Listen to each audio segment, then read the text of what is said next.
Get off the ground, dude. Dude, I'm in love. This is bae.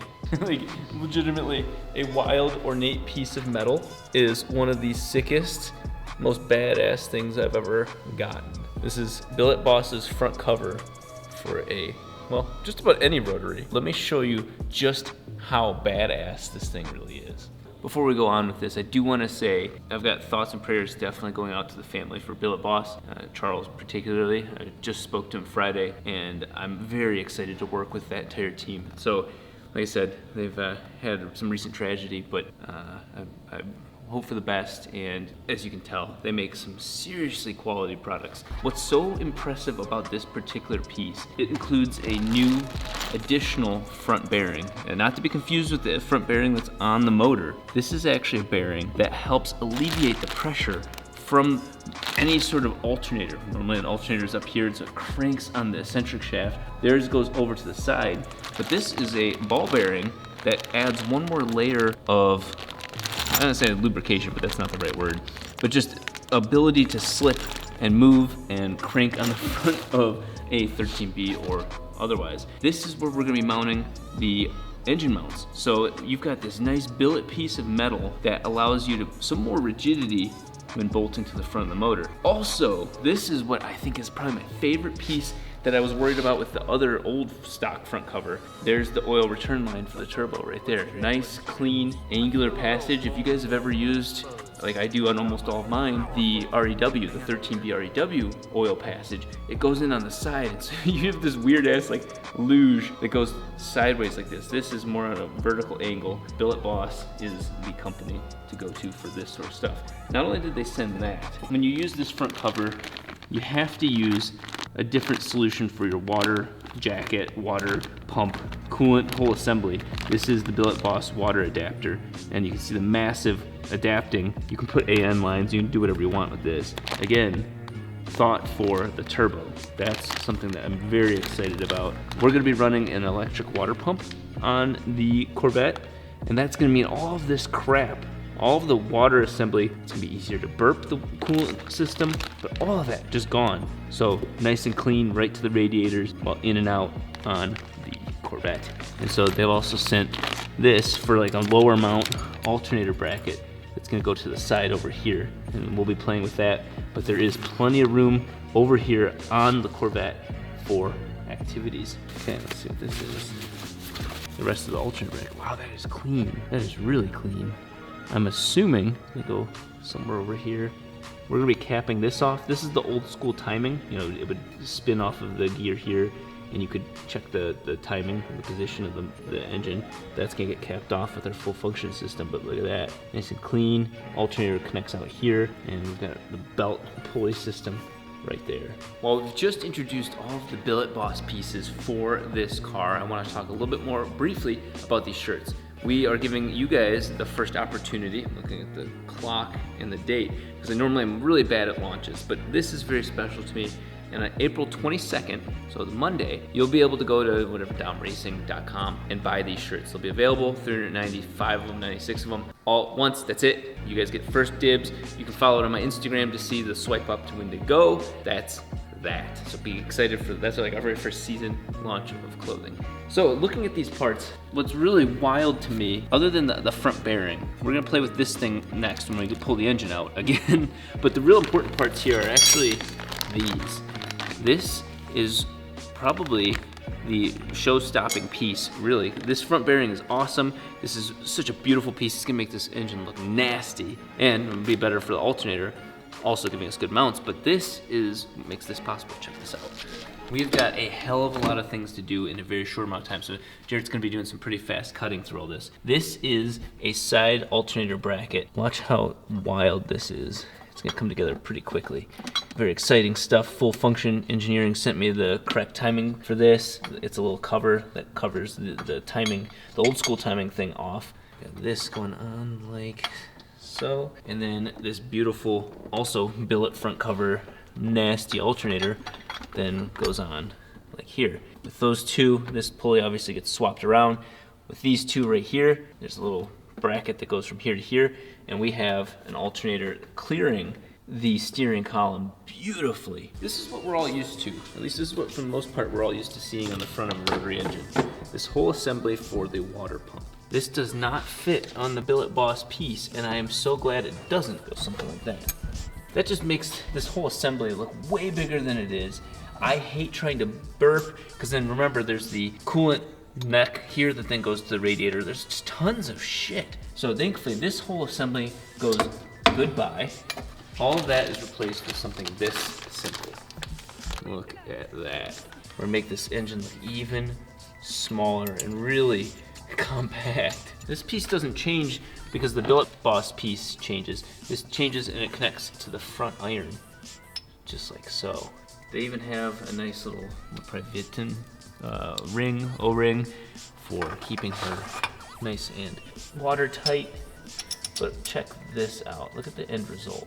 2 AN fittings, I'm thinking, coming out of here. The temp sensor right there, so we retain that. The only thing here is that if you're sharp-eyed on this, this no longer flows coolant. It allows coolant to pass through the engine, but there's no pump. So we've got a Davies, whatever locker, Davies Jones locker, whatever. It's an aftermarket water pump. Looks like a little supercharger. That will go and sit somewhere over here.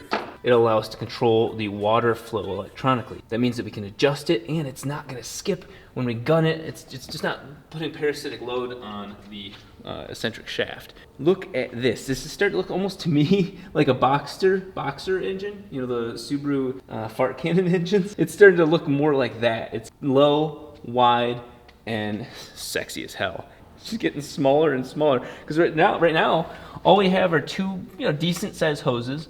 We'll go ahead and put the radiator in now to get an idea of that. Alternator's hidden back there. We've got electrical system under here, throttle body here, and that's it. This even goes back further because you see from this side view right here, you can see that the belt's actually gonna be here. We get the front cover on, which we'll do shortly, and the whole engine, oh my God, that is just beautiful.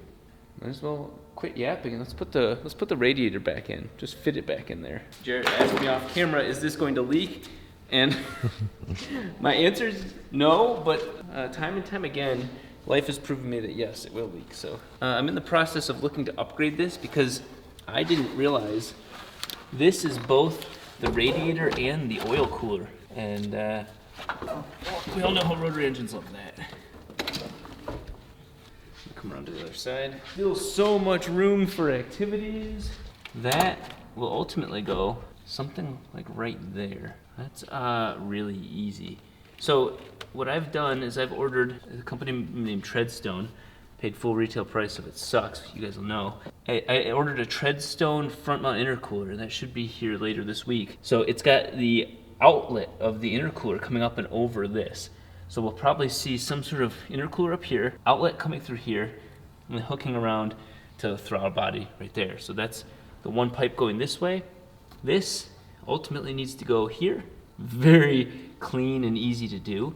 And then this one will go down there to the Walter Davies, whatever the name is, water pump down there. That'll connect to the electrical system, and then it'll go over here.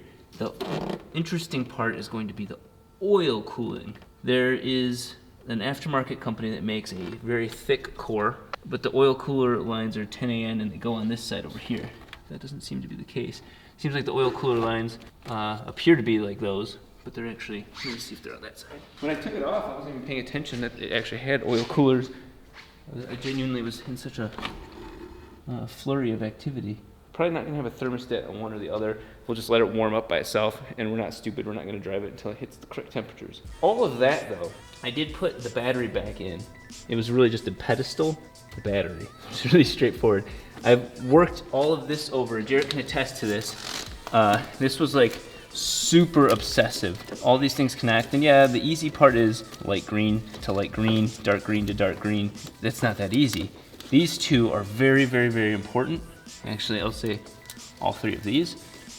They all connect to the ECU and a thing called a TAC, TAC. One of these goes to all of the transmission, vehicle speed sensor, all the stuff for locking out the reverse. That's all controlled through here. That goes to the ECU. Transmission temp as well, all in this one.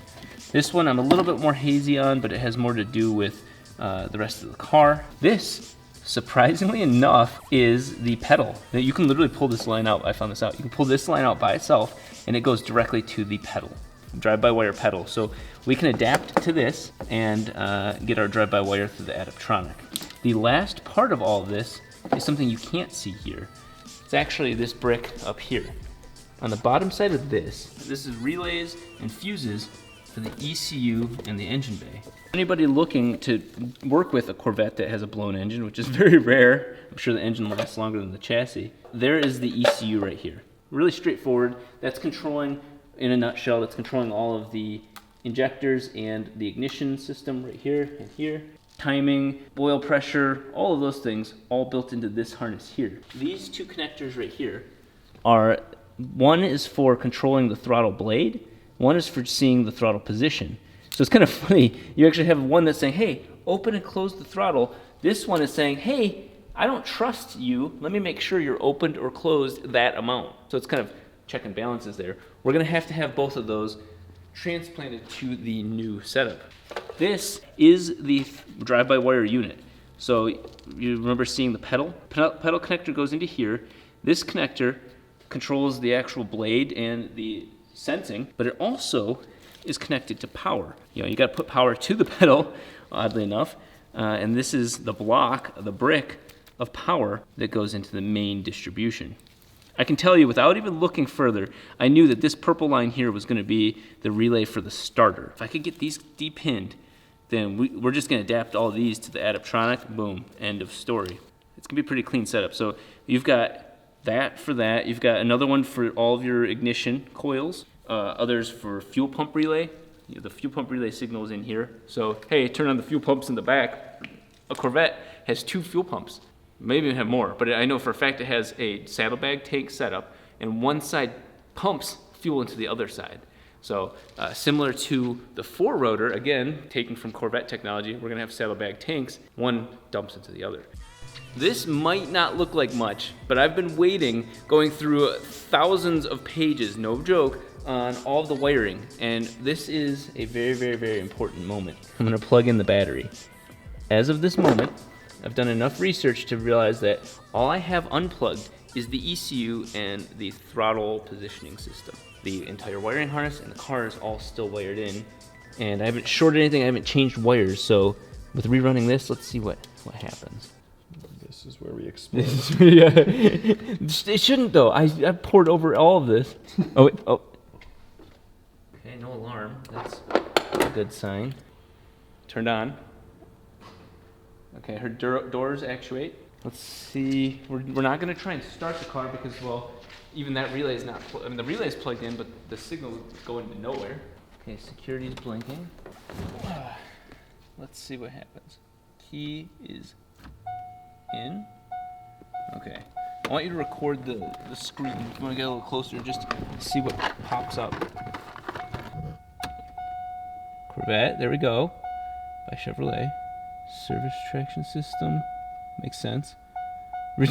Reduced engine power? That's a slap in the face. What? It knows it's got a rotary in here. Low fuel, okay. Low brake fluid, yeah, we dumped that on the floor. Service, why do you always turn on? Service ABS.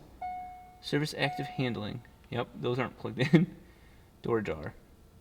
That's very important. Okay, GM. I don't even have the damn rotary engine plugged in, and it already is taking jabs at me. Okay, so needless to say, we're gonna have to show it that we do have a very powerful engine in here, but all the other options actually easily addressed. I think the low reduced engine power, though, all jokes aside, is actually going to be a difficult one because there's like 30 reasons why that is the case, and we're not going to be running the Corvette ECU at all. So there's communication between that and the gauge cluster that needs to be mimicked or faked. Reduced engine power. Dicks. It's pissed at you. Yeah. Okay, that is good. Yeah, we are empty, but look at it, I do have it plugged in, so it was accurately reading that. Active handling, I think both of those are gonna clear up. You can see that braided hose right here. It's actually this one right here. That goes to both the wheel speed sensors in the front, and I have not plugged those in. So I have a feeling once those come online, we'll be good there. The ECU harness is kind of like a patch cable to some extent. Let me show you again. Actually, not all of them completely go necessarily to the ECU. They might use the ECU and they might send the ECU signals, but they're also kind of sending signals from the car to the car. And that's where the active handling and or reduced engine power is really gonna come into play, is trying to fake it till we make it. I'm gonna have to ask Mr. Pilot himself if he's got a trashed harness. Like, hey, I don't care about any of this. I need these. We're gonna need to run a power line from the alternator back to the battery. So that'll be a nice thick, whatever, 4 gauge, 2 gauge wire back that way. And the starter. Can't sleep on the starter. This thing's not gonna get anywhere. I mean, I've push start so many cars, we could actually just push start it. Downside about the starter. The facts are facts. It does require us to cut a little bit into one of the flanges on the frame. It doesn't compromise the frame, and then we can actually double plate the frame if we wanted to. But the starter does collide with the side of the car. Not in a structurally compromising way, but that is gonna require a little bit of cutting. The other area that requires just a little bit of cutting, we got so far on seeing if we could that we didn't realize to ask whether we should. Okay, so this part of the housing right here, that's where the slave cylinder actuator sits. It sits on these 2 bolts right here and then pushes on a plate or a fork right there. You see the problem? That part of the fiberglass shell is in the way of pushing the clutch all the way in. So that's another part that we're gonna have to modify. Hopefully, before we cut anything, we're gonna make sure there's no wiring harness hidden inside here, like inside the car. But that will allow us to use a slave clutch cylinder perfectly fine. And that brings me to my final issue. What it takes to get a Corvette and a rotary engine working. These are the fuel lines. And they have this funky, wild, nippled, ridged for its protection fuel system. Of course, that wild tool that pushes on all these fingers in there. I want to take this and use it. I want this to be something where you just plug it into my fuel system on the rotary engine. This should be hidden right here. Should be the return line. I don't know if Corvette uses its return line. Hopefully, that's the return line. Regardless, I want to use these to our advantage. This is a pretty nice, solid system. It's a really clean line, and why not use what we've been given? First glimpse, the fuel system here is pretty straightforward. 8 injectors, 4 on each side. Here's that nipple ridged thing, pops on, away we go. It's probably some sort of pulsation dampener, and then it all ends over here. There is not a return line. Sure as shit. There's not a return line. So this engine plans to use all the fuel that comes to it. I want to get something like that, like cut this off, not necessarily on this one because it's probably too expensive. Get this piece and then adapt it to an AN fitting and have 6 AN, 8 AN feeding to the secondary rails, go to the primary rails, and then a pressure regulator from there coming back.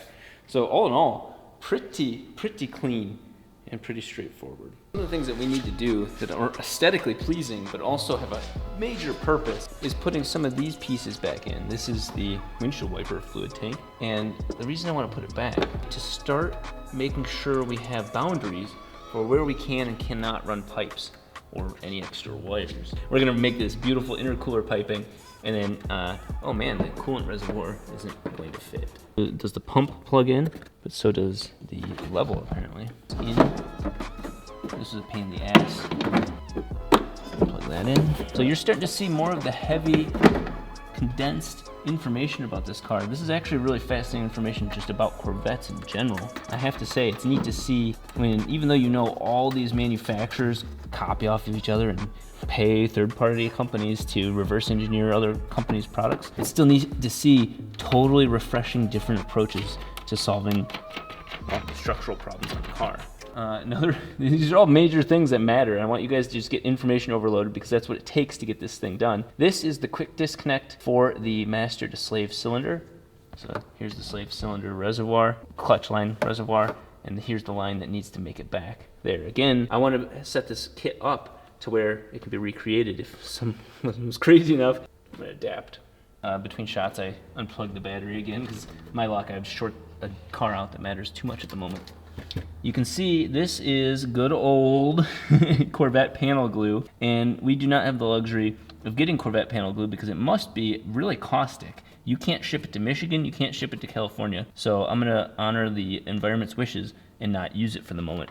So my plan here is we've got bolts in the front, we got horses in the back. Jesus Christ. Sorry. Jesus Christ. You didn't know where I was going with that, didn't you? We're going to use this existing hole on the frame and then drill a hole into the fiberglass and then use the right amount of spacers to bring it all to where we want it to be. Done. And then we're gonna use one of these guys with a little bit of magic washer spacing and try and replicate what it used to look like. So I'm gonna be smart about this, do one at a time. Add a little bit more. And so now, push that all the way in. Let's go ahead and suck it all in and see what happens. There we go. We can obviously tighten it, but that's looking pretty good. Ultimate test. Let's put the fender back on. I don't have that magic. There we go. With this one in really a clean spot. It's a very clean spot. Let's see where the hood goes. So what I'm mostly concerned about isn't the length or the depth, because this whole thing can be brought in just a little bit more. Bear in mind, that's actually not touching this. This would have to shift over. So maybe bring the hood back a little bit. But what we were doing there is we were bending everything in the middle in, it was sucking this in. So I'm more concerned about the profile as it goes. And that profile looks pretty consistent along the whole thing. So I think that's generally where it's gonna end up in the long run. This gap is equal to this gap, which is a very good sign to me. There is one thing I'm obsessed with. It's fake tanning. No, it's not fake tanning at all. It's flossing, and I don't mean stunting, my fellow gentlemen. I mean literal flossing. In this case, this is gonna help us greatly, but we are also going to add in some heat with a little heat gun, just to really loosen up the adhesive on this. It is already pretty warm in the room, but you know, another 20 degrees. Yeah, you know, give or take 15.5 degrees. It should really help this out. I see that there's some plaque buildup since our last visit, Mr. Corvette Fender. Okay, that was a good run. Okay, well, attempt number 1 did not end well. And this is probably the most cringeworthy thing I'm gonna do. But again, I'm erring on the side of having to scrape tons of adhesive off of the car versus actually hitting the paint. Here she goes.